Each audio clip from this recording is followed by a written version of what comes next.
Hello, chat. Welcome to a bit of a soggy bug hunt.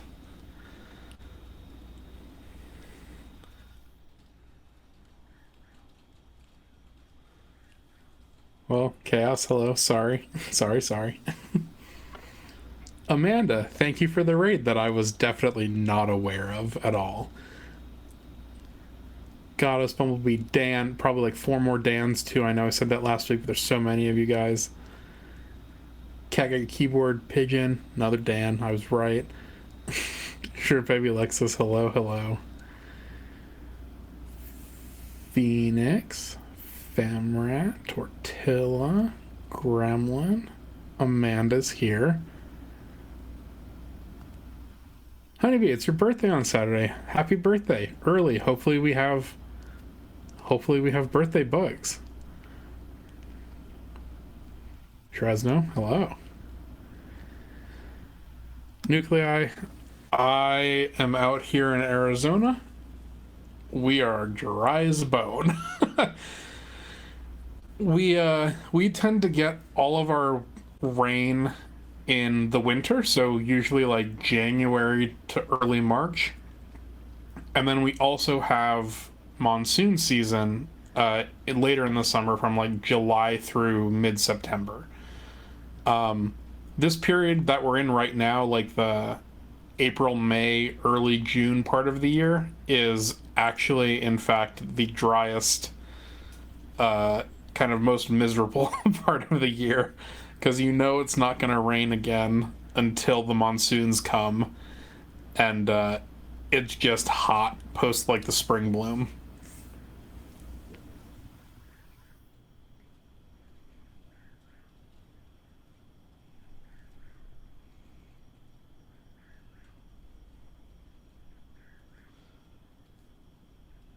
Well, jaded, sort of, kind of different. It can be 15 minutes. And most often it is a pretty short burst, like 15 minutes to like an hour. Very rarely out here is it rainy. Like, I would never say that the weather out here in Arizona for like an entire day is rainy, because that just doesn't really happen that often. It is in pretty short bursts, but it's like super intense. Phoenix gets something like 6.5 inches of rain a year, and 5 of those come in the period between like mid-July and mid-September. So it is rather intense for us when we do get rain, basically to kind of make up for the rest of the year when we don't have rain. And a lot of the plants and animals and stuff out here are adapted to that, obviously, otherwise they wouldn't survive very well. But our big saguaro cactus, you know, the big famous cactus that's in the Southwest, they're pleated, so they have like little folds on the outside. And at this time of year, like when they're flowering and we're in between rains, they're very, very clearly defined ribs going down them. But after the monsoon, they can suck up like hundreds, if not thousands, of gallons of water, and they just swell their bodies up. So the cacti in the middle of monsoon season are expanded a lot and like very, very round, because they're taking up all the water that they need basically to survive through the rest of the parts of the year. And even with that, like sometimes too much rain is actually a bad thing for the cacti, because they take up too much too fast, and they can split. So they'll like tear holes in themselves after us, which is not ideal. So it's a fine balance between getting too much rain and also being so dry and miserable that everything is dry and crunchy.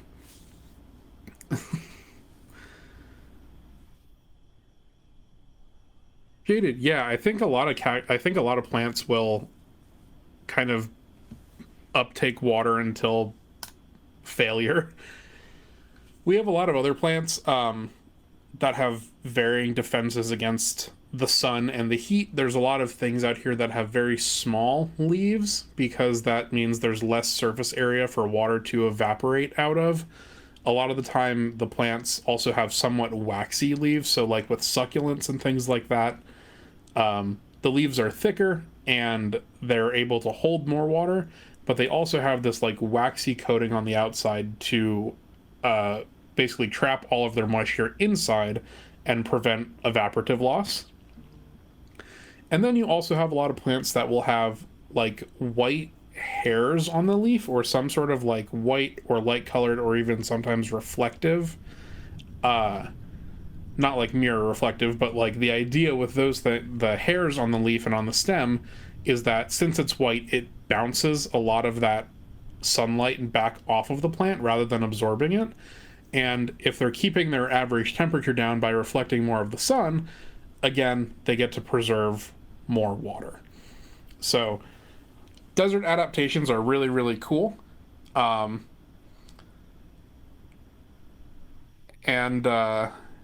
it's been cool the past couple years being out here, being able to learn about that.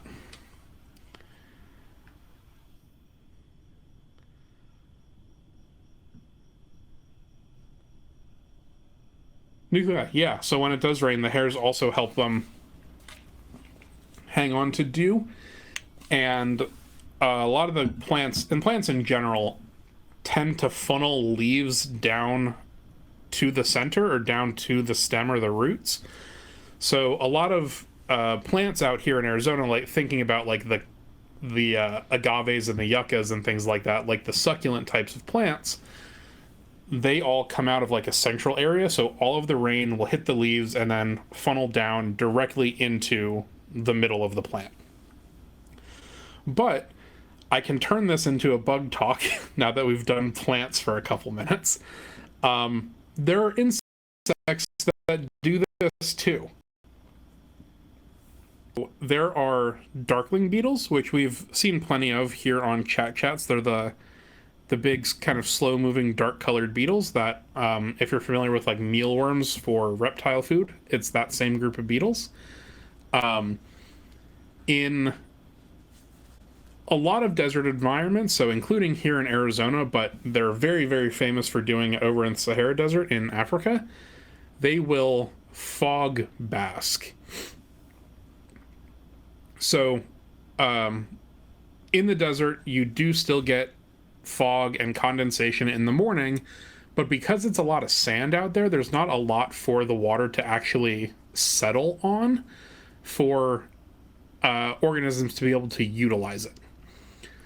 So what these beetles will do is that right before sunrise, they will climb up to the top part of the dunes. For going over to the Donkey Mountain, simulated sand dunes. They'll go up to the top of these sand dunes and they'll stand there with their elytra up, so like their little wing covers up off their body. And what that allows them to do is act as like a conduit point. They're the tallest thing up there, and so some of that fog that is settling what would otherwise be on the sand settles onto the beetle itself.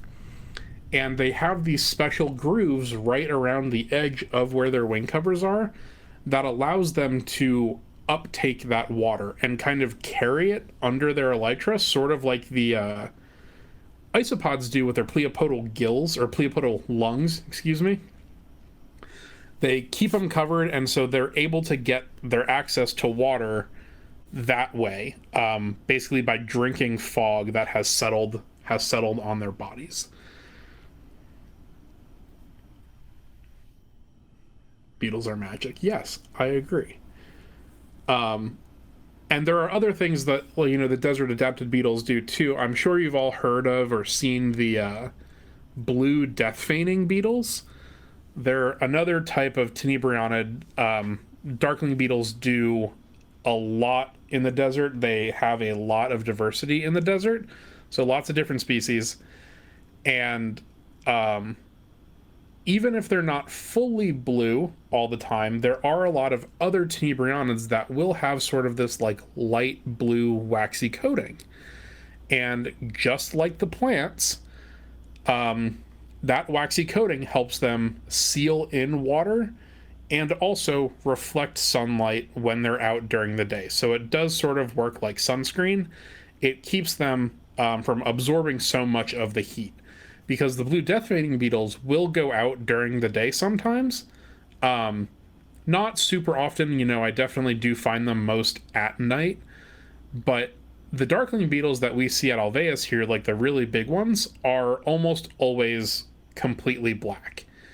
And so if you're a completely black insect walking around in the heat of, Phoenix in the middle of summer, which is 115, 120, so that's like 35, 36 degrees C for all you non-Americans, absorbing heat is a really bad idea in that instance, because again, you don't really have water that you're able to go and cool off or drink from. So just like it was a big mistake buying a car out here that had black leather interior, being a beetle out active during the day, not the most ideal situation for things out here in the desert. So they will, again, either mostly be active at night or have some other way to compensate with dealing with that heat, like the wax or the lighter colors. Nuclei, yeah, man. Pray for me out here in the sun. I had the car before I moved to Arizona, so I didn't realize it would be a problem. I've taken thermal readings on my dashboard, like right inside of my car, and it was up at like 230 degrees one summer. I parked it in the sun, like on purpose, just to see what it would get up to. So it's always miserable in the middle of summer getting in the car here. So those sunshades and everything that I always thought were kind of lame, really saving my butt.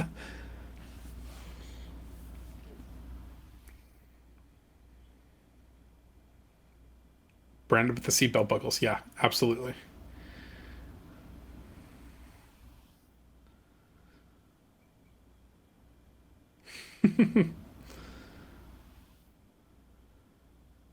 Thanks, Logan.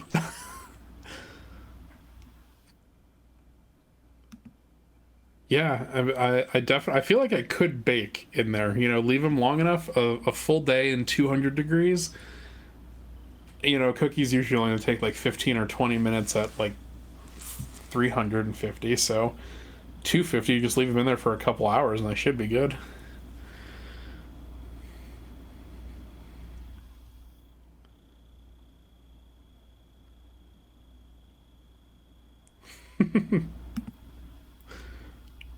Surely. Amanda, are you still here?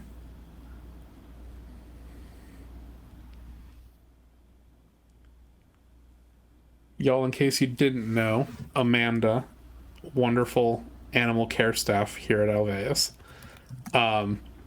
just had a stream right before this and raided in here for Bug Hunt, which was very, very kind of her. But she had a Bug Hunt related question about chiggers. So I didn't have enough time to figure out an answer for you, Amanda. But the gist of the question was, essentially, staff is dealing with chiggers at Alveus now, and how do we deal with it? What do we do about them? For those of you that don't know, they are a type of mite, so an arachnid, but again, not a spider, not a scorpion, kind of its own separate thing. And mites have a really interesting life cycle where they're laid as an egg, and then they hatch into what is called a mite larva, which will only have 6 legs. I know I just said they're arachnids, which usually means that they have 8, but their first life cycle, their first stage, the larva, only has 6.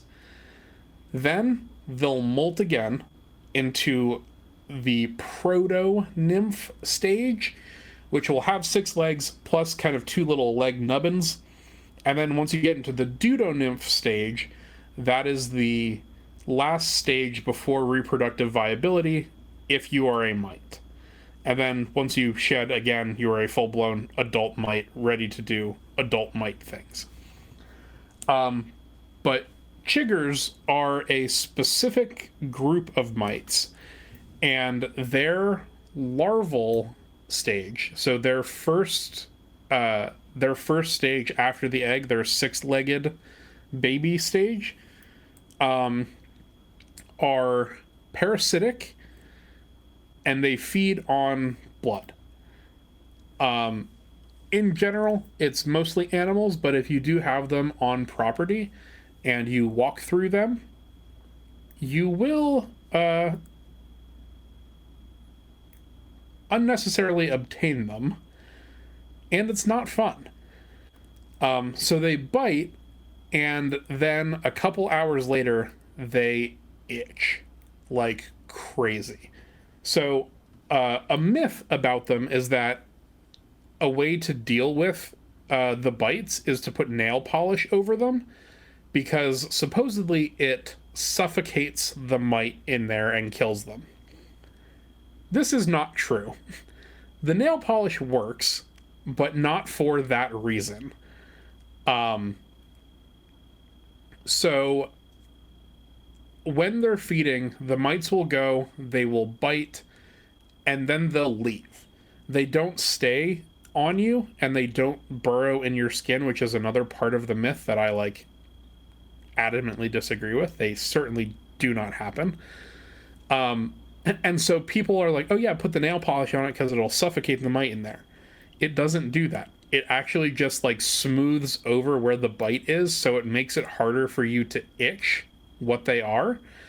And so the nail polish does work, but it doesn't work for the reason that everybody says it works.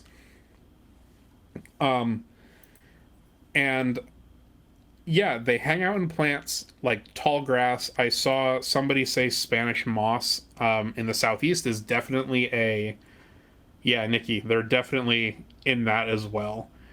So they're an issue for sure. And again, Amanda, unfortunately, I didn't have time. I was enjoying your stream too much to figure out what safe ways there are to prevent them in and around Alveus. There are cultural things that you guys can do. I know it's hot, but wearing pants, we talked about ticks last week or maybe the week before. Tucking your pants into your socks and everything kind of prevents them from getting onto you in the first place, or if they are on you, they're on the outside of your clothing.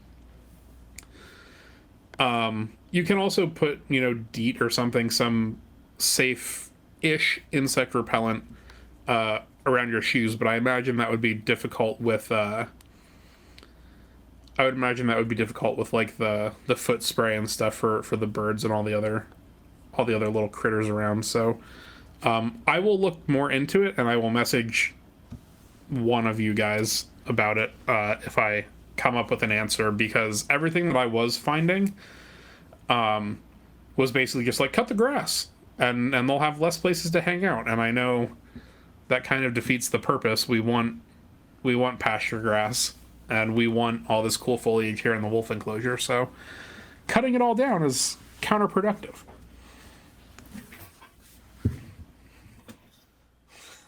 Dark, I don't think that works with mites. I've never heard that. I don't think that works. I don't think that works in this instance. Don't do that.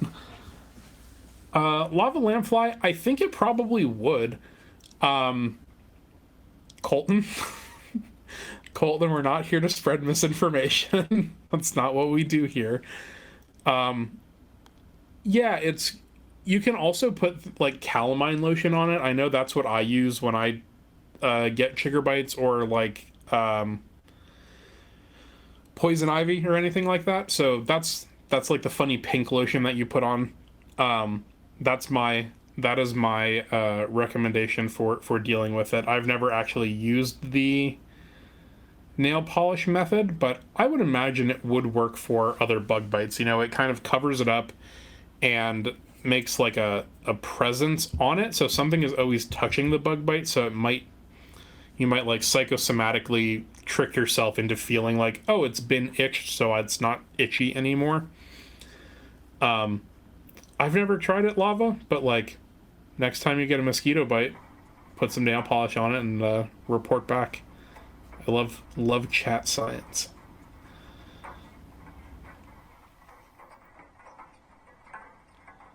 Special stuff. Both sugars and poison ivy. Yeah. I poison ivy, not really a thing that we have to deal with here in the desert. So I haven't had to deal with that in a while, but yeah, it's quite bad. I react pretty poorly to it, so I've got my lotion on standby, but if you have specific recommendations. Oh, Logan. Just like me trying to do Chat's intro in Amanda's stream.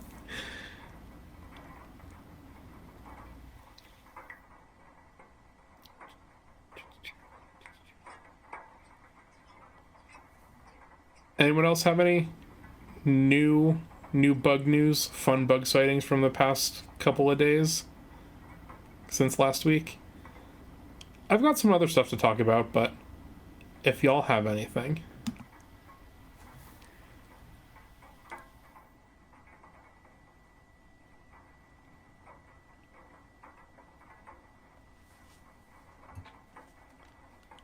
Give it a second here. I ate some shit. Rip. Sorry about that.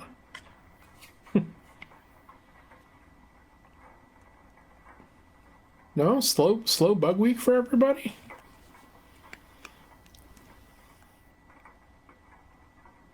Oh, Sleepy Bunny. Excellent. Saving hollyhock weevils. Those are fun. Praying mantis nymphs in the backyard.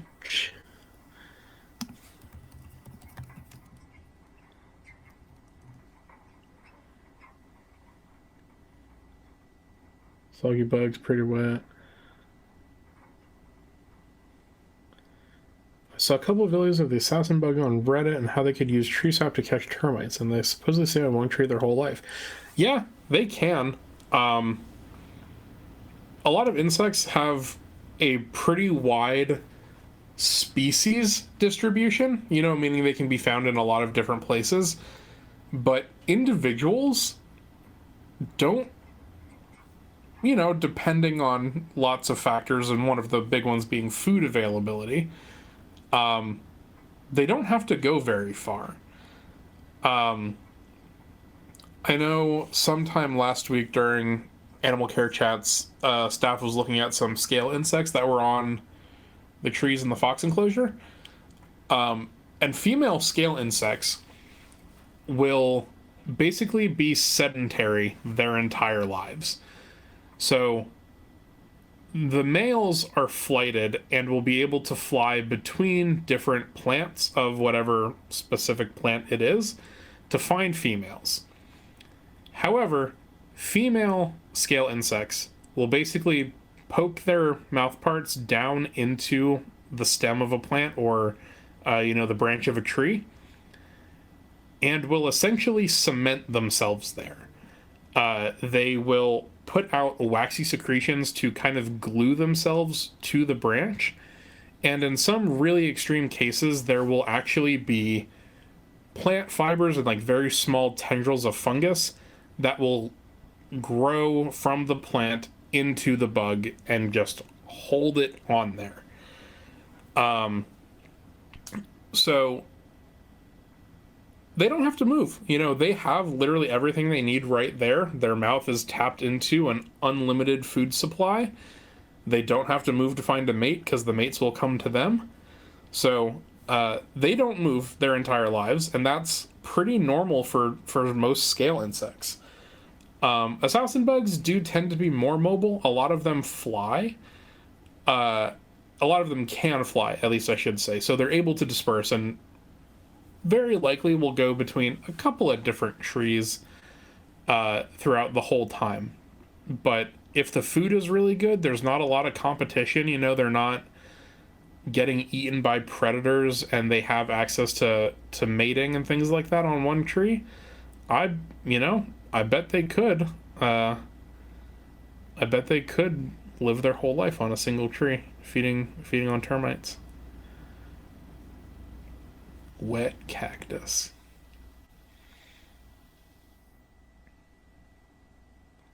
New life goals. Yeah, chat. Scale insects don't have to go to work. Must be nice.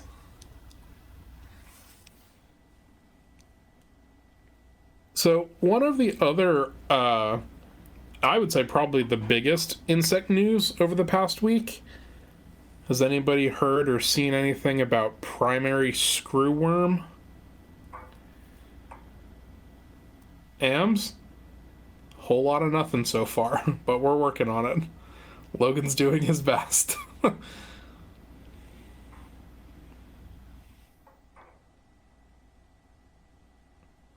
No? Nobody knows about screwworm? Oh. Y'all must not get the same bug news I get. So, screwworm is a type of caliphorid fly. You're probably familiar with caliphorids because they are the like big metallic green flies that you see swarming around like dog poop and stuff. So it's that same family, but it's a different species called Cochleamia omnivorax. It's a fantastic species name. Not a great fly to have around. So primary screwworm is a problem because they actually infect live animal tissue. Trigger warning, it's gonna get a little gross, but I won't be like too gory about it. But a lot of other caliphorids will go to already dead organisms like roadkill, things like that, or decaying stuff like dog poop. Primary screwworms, they don't wait until the animal is dead to lay their eggs in them. So if you're like a deer and you get a cut and there's primary screwworm around, you will have an open wound with maggots in it. This is obviously a huge issue for farmers, for anybody with animals, for dealing with like wildlife health issues. And so we've been trying to eradicate it for a very, very long time. Obviously we've talked about, people are like, oh, I want to get rid of the mosquito sort of thing. But when there's something like this that exists on such a wide scale and it's like such an issue for agricultural purposes, we use what is called sterile insect technique to try and get rid of them. Colton, sort of, but again, I don't want to get too far into it. Botflies make... Ooh. Hello? Nope, not those.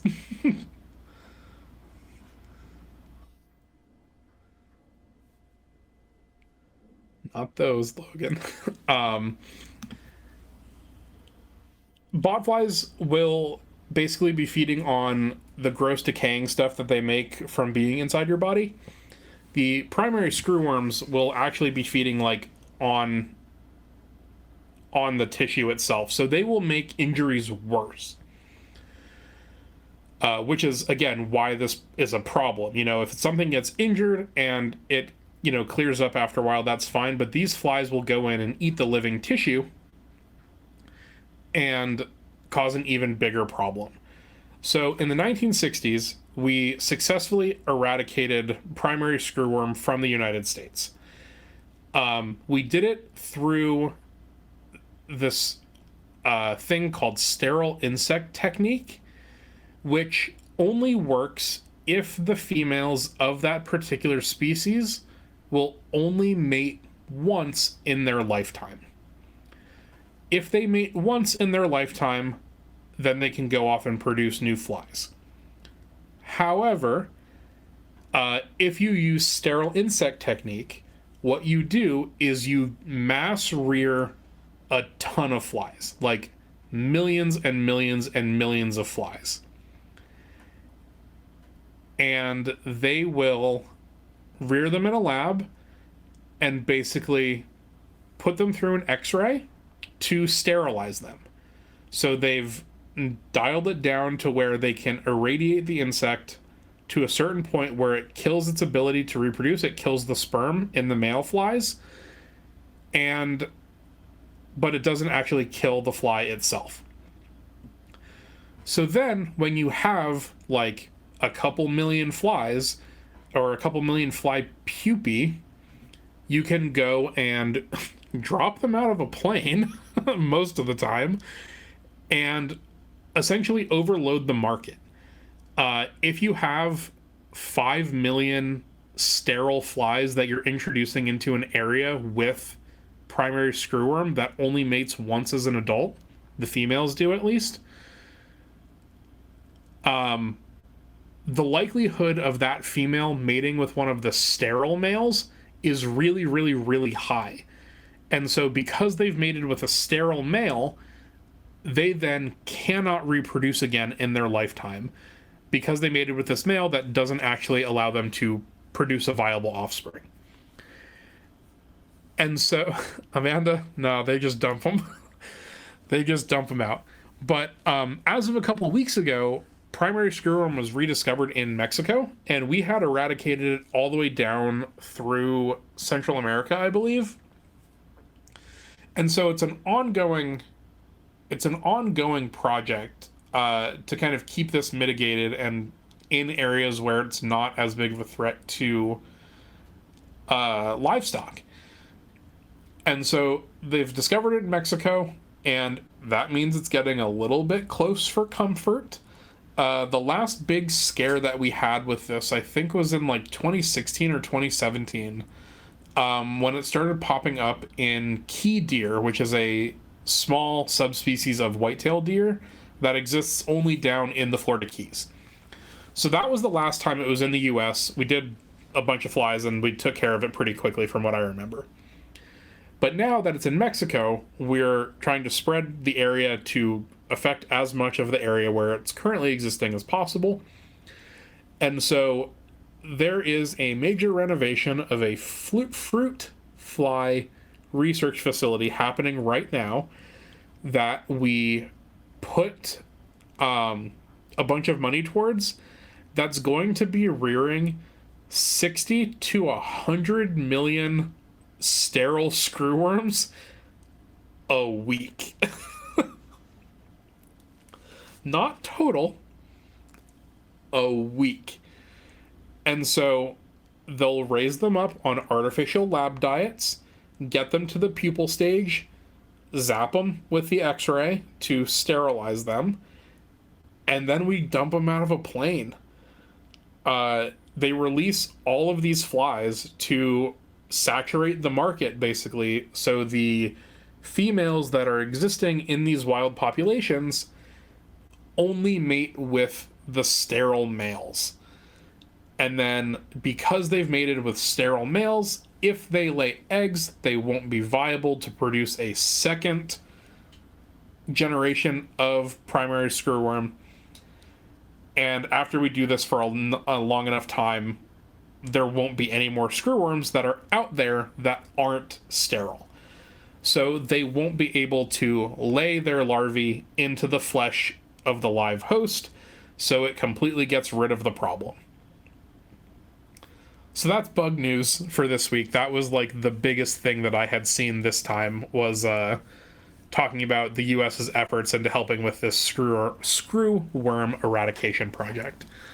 And sterile insect technique is really, really neat. Primary screwworm or New World screwworm, the one that we're talking about right now, was like one of the very first successful cases of us figuring out how to do this. And it's been used for several other insects over the years since then. But it does take a very specific type of insect for this to work. They have to only mate once in their lifetime. If that doesn't happen, the whole process of sterile insect technique doesn't work, because then they would be able to mate a second time with, again, maybe non-sterile males and then reproduce, which would be a problem. So because the biology of this fly has it only mating one time, if we can make that one time be with a sterile male, we get rid of the problem.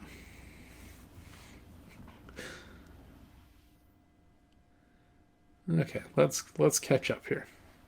Cows are living the tree.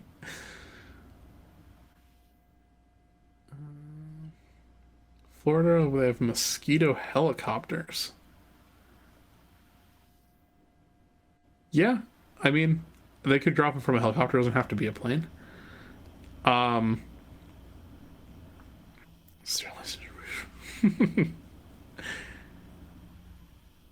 Another spider in your sink.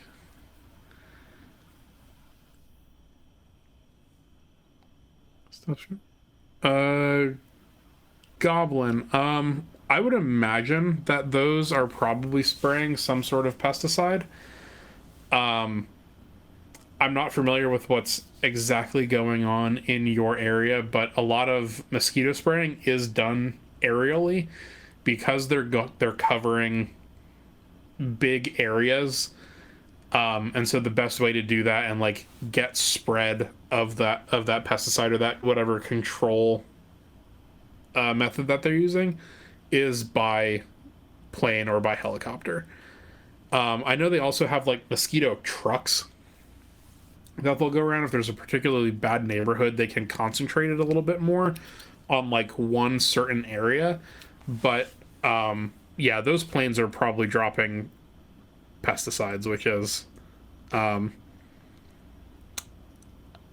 mixed feelings about that. Obviously dealing with mosquitoes is a hot button issue, and nobody really likes having them around, but they are an important part for natural processes. But there is higher rates of disease transmission in urban areas because there are so many more mosquitoes and so many more people for them to fly between and feed on. So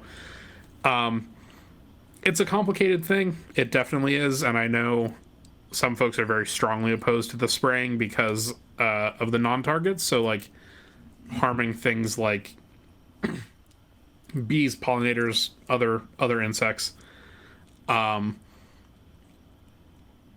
But they're always working on trying to formulate stuff that is more targeted. So that if we can figure out something that only works on mosquitoes, that would be great. But I don't think we've gotten there yet.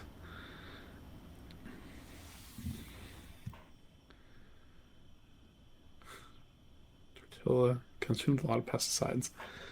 Mosquito truck, southern Louisiana. Yeah, Tempest. That's a similar thing.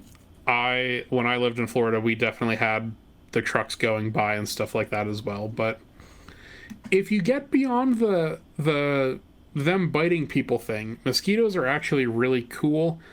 I know I've gotten on my roach soapbox plenty of times before. I don't know if we've ever actually gone down the mosquito rabbit hole, but mosquitoes are sick. Obviously, yes, they have a lot of negative qualities in terms of like human disease transmission and stuff like that. But just like everything, there are way more species of mosquito than you think there are. I'm doing a quick Google because I frankly don't know offhand. 3,600 species of mosquito worldwide. So there are mosquitoes that, yeah, Goblin, they do pollinate. A lot of the males do pollinate. Only the females will take blood meals. So every mosquito that you've ever been bitten by has been a female. And they do that to get extra protein that they need to be able to make their eggs. So in order for them to reproduce, they need to take a blood meal, whether that comes from you or a bird or some other sort of wild animal. It really depends. And just because we have moved into natural areas and we sometimes do accidentally create standing water, so like flower pots and tires and bird baths and backyard ponds are all breeding grounds for mosquitoes because they will lay their eggs in water. The larvae are aquatic. They will pupate underwater, and then they will hatch and crawl basically to the surface of the water and then fly away. Logan, congratulations. You have found a bug. I know it was rough going out here, but it looks like we've got a wolf spider kind of grooming itself. But I shall keep on my mosquito train for just a second.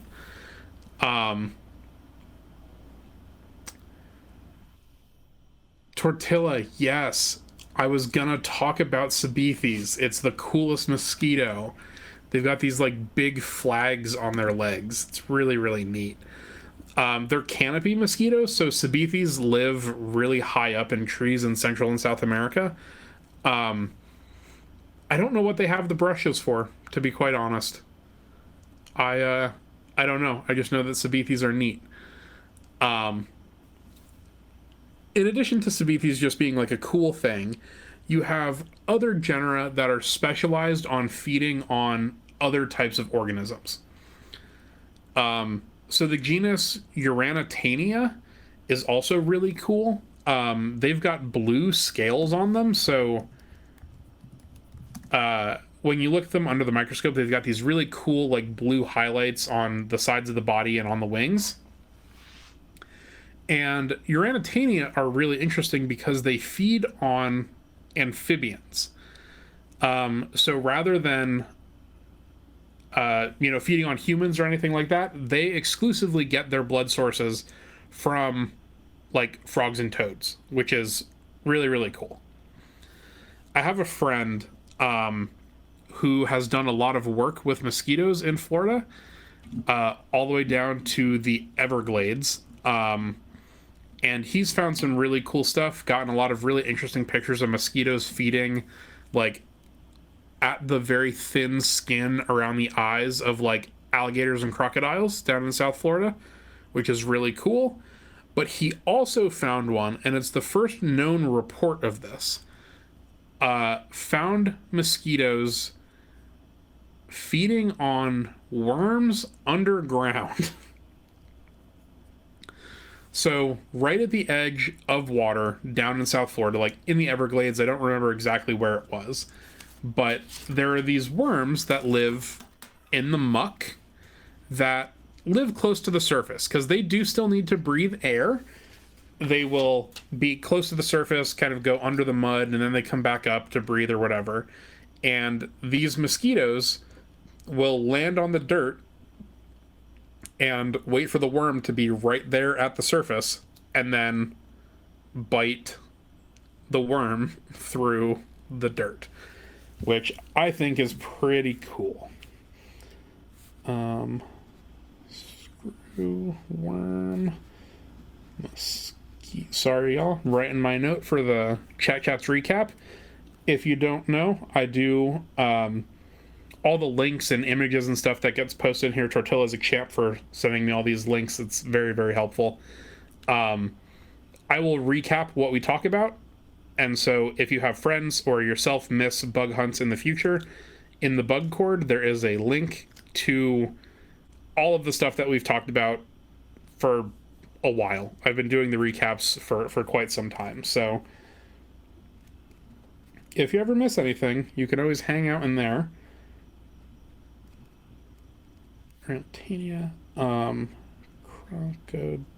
Crocodile worms. Great. Let me catch up just a little bit. Perk Daddy 911. What is the first bug that I remember seeing? That's a good question. So I know I've told this before, and it always kind of messes with everyone's perception of who I am fundamentally as a person. I was not like a bug kid. Bugs were fine, but I didn't get like really, really into it until college. That's not to say though that I didn't appreciate bugs as a kid. And I did used to go on bug hunts with my grandpa. We had a cemetery right across the street from the house, and so we would go over there and help just like generally clean up. I guess it started as more of like a walkthrough to help pick up trash and stuff around the cemetery. But we would also sometimes move the flower pots around, or like, you know, pick them up if they've fallen over. And that is like so not the type of bug hunt that I would do anymore. But under those flower pots were big black field crickets. And I had like a little domed cage that was mesh all the way around, and had a little front door that was circular, and then you would like slide it off to the side and then slide it back, so that's how the door would open and close. And I remember carrying that little bug box in a backpack that was shaped like a T-Rex. And I had my little bright yellow, probably Fisher Price tongs, and I would pick up all of the crickets that we would find. Like dozens, dare I say maybe sometimes even hundreds of crickets, just from walking around the cemetery and picking them up. So the diversity wasn't really there. My initial bug hunts were cricket picking up. That was basically what I was doing. But that's probably some of my earliest bug memories. We're doing those little bug hunts with my grandfather.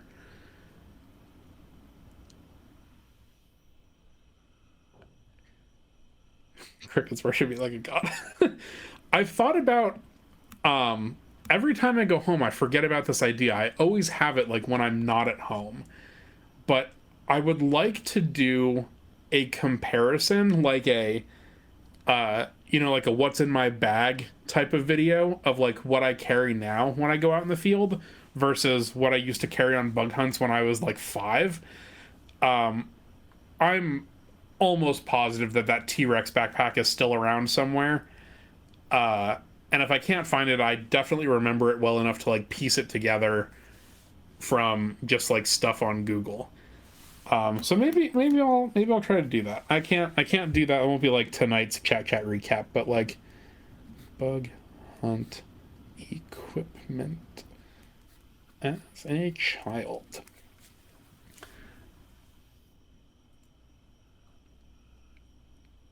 Cicada cell. Ooh, lost that one.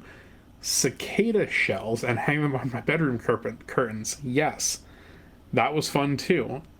We used to have. When was the last one? 2021. So then it would have been like 2007. I would have been like 12. The last time that Pennsylvania had the big cicada boom, or no, it would have been earlier than that. 17 year. It would have been like 2003. I would have been like 8.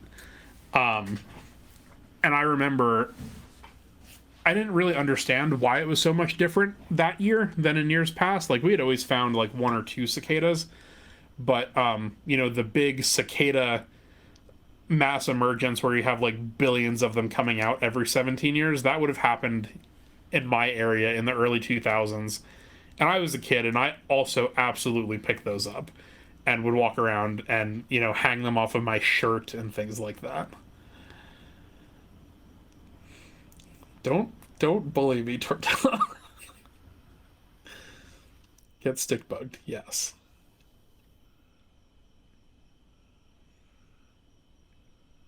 Super terrific. They can. Um, Tortilla, what? Never seen a cicada is crazy. Um, we'll get back to that. Terry, praying mantises can eat hummingbirds. There's like one viral picture that goes around all the time, and everybody uses that to like persecute praying mantises. Um, the only one that's big enough to do that in the U.S. is the non-native, leaning on invasive Tenodera sinensis, which is like the Chinese praying mantis. And one of the reasons that you don't want to buy the like praying mantis egg sacs that they sell at like Lowe's and stuff like that is because oftentimes they are the non-native praying mantis. So you're introducing them to an area, and like not only do they not stay in the garden very well because they can leave and fly, you're also introducing a non-native species that can and does non-discriminately eat other flying insects and could be competing with other praying mantis species locally for access to food, and could potentially be large enough to feed on small vertebrates like hummingbirds. I've personally seen a praying mantis eating a lizard once on a wall in Florida. That was pretty brutal. Super gnarly, and it's always weird to me when bugs kind of go the other direction and start eating vertebrates. But yeah, so short answer, they can.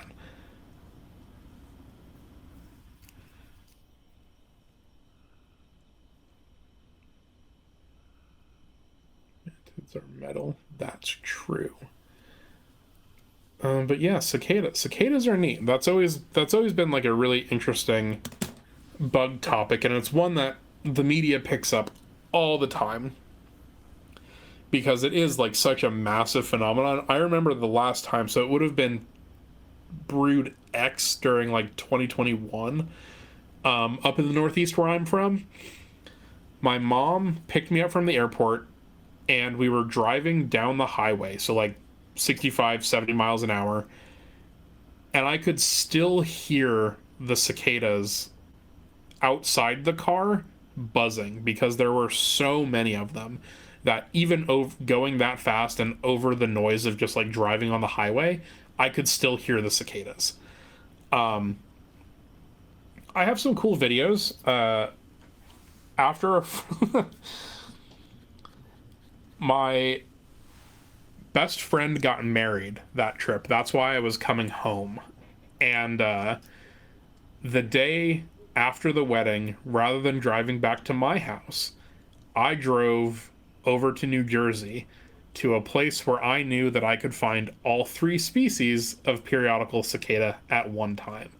So, morning after my friend's wedding, I am not in the best condition of my life, but I make the drive, I get the cicadas, and it is like verging on painful, with how many there were and just like how loud it was. One of the most impressive things that I've ever seen, and like I am very much a fan of ecotourism. I know Maya's talked about it, like visiting other places for their cool natural history stuff. So like if you're into bugs or birds or whatever, traveling to go see that does a lot for the local economy. It's a great thing as long as you do it through reputable companies. But there's cool stuff here. You don't necessarily always have to go somewhere super exotic to see these really cool natural phenomena. So like the cicada emergence is one of them. In the US, it is one of the most impressive things that I have ever seen. Another one for me personally is like alligator breeding season in Florida. The males bellowing is just like, it gives you this like visceral feeling of being close to and experiencing nature. You also have like you've got like the synchronous fireflies that occur in Tennessee. There are these like blue ghost fireflies that will all flash at the one time in the Great Smoky Mountains. That's another like really cool bug one that you can get into.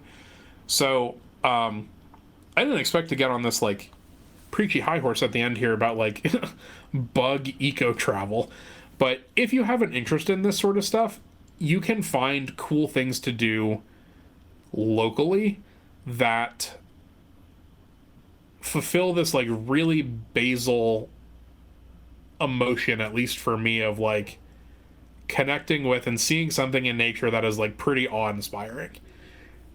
I felt the same tingle stepping out of my car and hearing and seeing all of those cicadas that I did seeing the Grand Canyon for the first time, which I think probably is one of the crazier things that I've ever said out loud.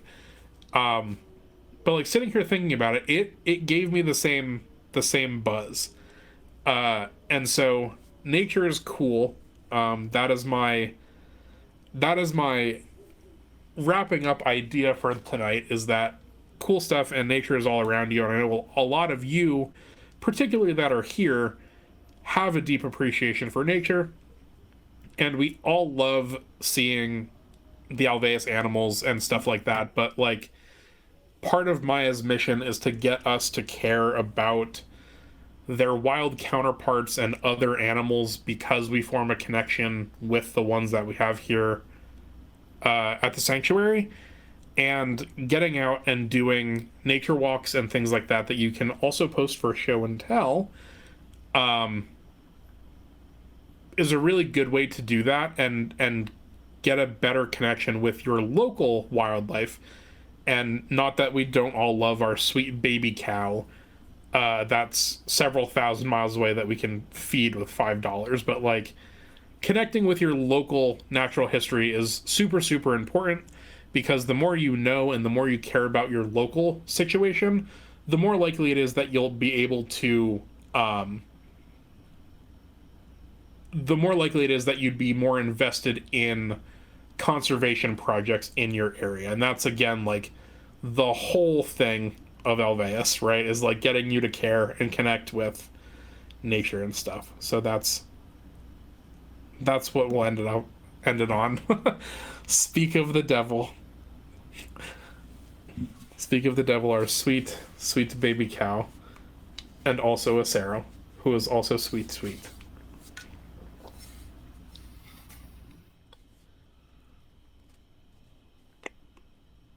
Tortilla, that's incredibly profound, and you're right. I can't save that tree in the rainforest, but I can clean up a creek near me and show people that it's easy to give a shit. I agree. Maya had a very similar sentiment in that one video she just put out not too long ago about her doing the little trash cleanup that she posted for show and tell, but she also did a standalone YouTube video about it, where she had that same realization of like, oh, there feels like there's so much trash here, but then she saw those little tiny fish in the pond that she was cleaning up, and like that little act for her might not have made like the biggest difference in the world, like when there are companies polluting and all of that stuff, but like to those fish in that pond, you did make a difference. And so doing the little things that you care about and that make little small differences is better than doing nothing. So chat, go pick up some garbage, recycle, look into your local nature center if you have one, to maybe find some events near you. Yeah, that's what I got. That's what I got for tonight.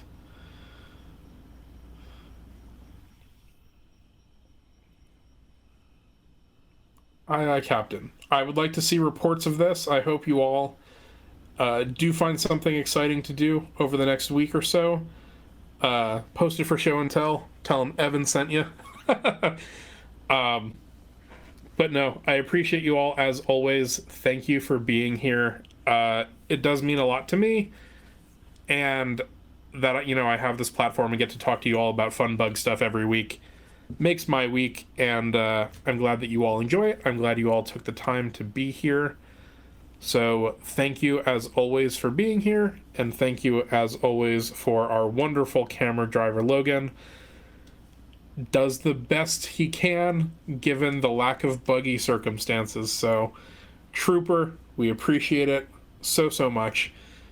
Join the bug cord, !bug cord. I hang out in there throughout the week, so if you have pressing bug questions that cannot wait until next Wednesday, I hang out in there. So if you have a cool bug that you've seen, I or some of the other very intelligent people in there that know bugs will tell you what you found, or we can talk about other cool stuff.